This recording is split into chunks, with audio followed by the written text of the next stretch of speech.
So currently, as it sits, it is not sagging, but this side does sag down. So we're gonna go ahead and place this air strut.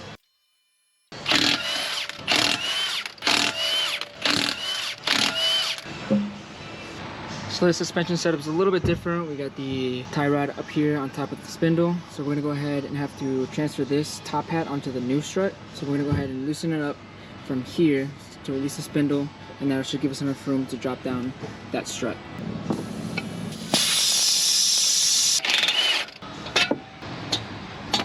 Nice.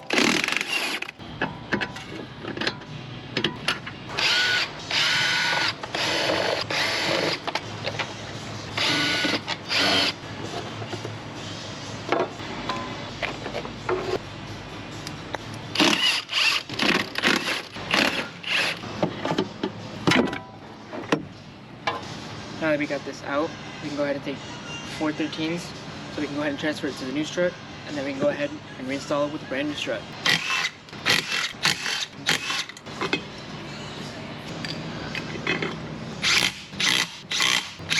Now we're ready to go back on the car.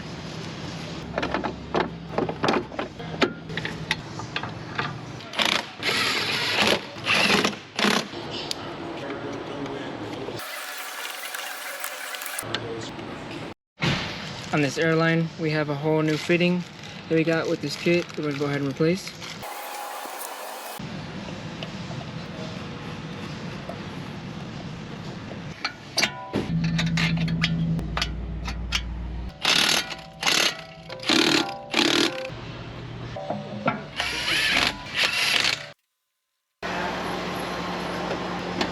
Went ahead and threw everything else back on. Looks like the car had finally leveled itself back out.